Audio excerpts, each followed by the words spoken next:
hardcore players can say what they want about casual games, but Nintendo has been working through its old-school franchises on the Wii faster than anyone thought it would. With Mario, Metroid, Zelda, and Smash Bros. Already available for the system, surprisingly, there aren't many of the usual suspects left in the quiver.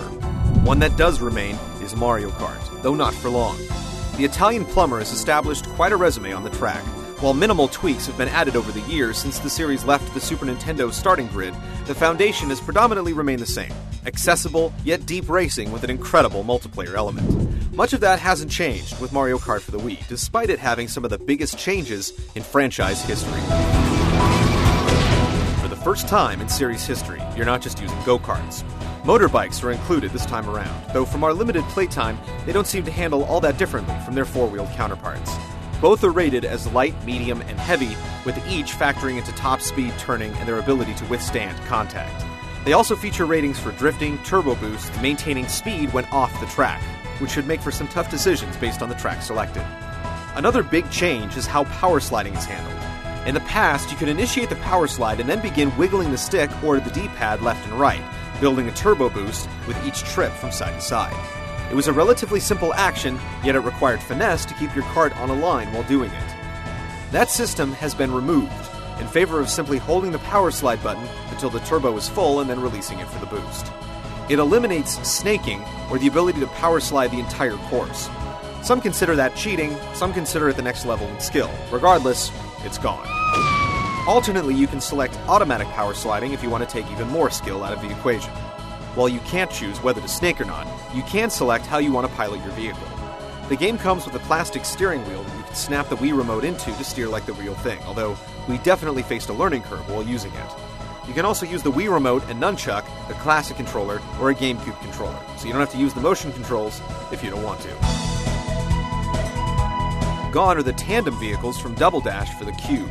The Wii version reverts back to the classic single-rider gameplay, and there are well over a dozen different Nintendo mascots, with each one having their own set of tricks to perform out of some cleverly placed half-pipes and ramps. Land a trick, and you get a turbo boost. You can also pull wheelies with the motorbikes to get a nice thrust forward. Of course, if your racing skills aren't enough, you can always use the patented Mario Kart power-ups. You get the new additions from Mario Kart DS like Bullet Bill and the Squid, and some new ones as well. Best of all, you can use your Miis as drivers, and they congregate trackside to watch each race.